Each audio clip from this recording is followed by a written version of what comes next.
In this video, let's try to understand what we mean with the complement of an event.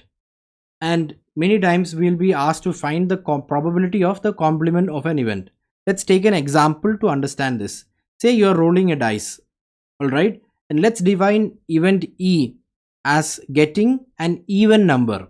So that could be getting 2, getting 4 or getting 6, right? Now the complement of this event E can be noted as E dash. That would be not getting an even number. That is, E dash is all the events where E is not satisfied.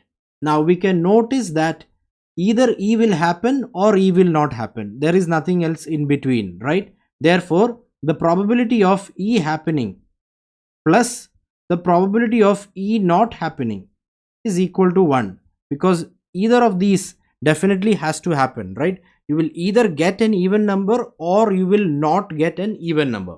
So that could be the case with anything.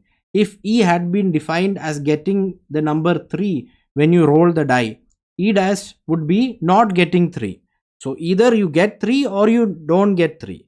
In this case also, the probability of event plus the probability of the complement of the event would be equal to 1.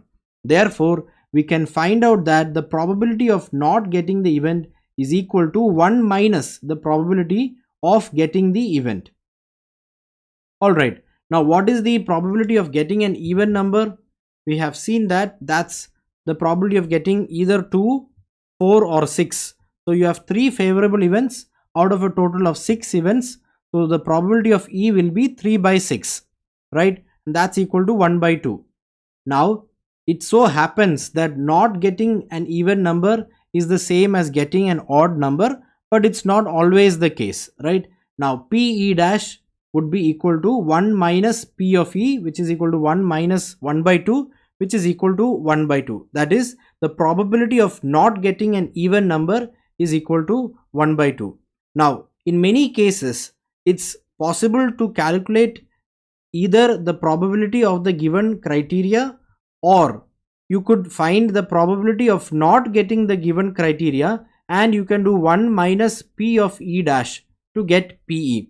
Now in many cases this approach will give you the answer much faster. We will see that in some example questions.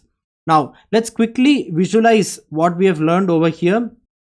Let's say that this is the universe of the events, alright, and let's say we have an event A. So this would be the cases where event A is happening. Now all the cases where A is not happening in this universe, that is this area over here, is what we define as the complement of event A, which is denoted as A dash.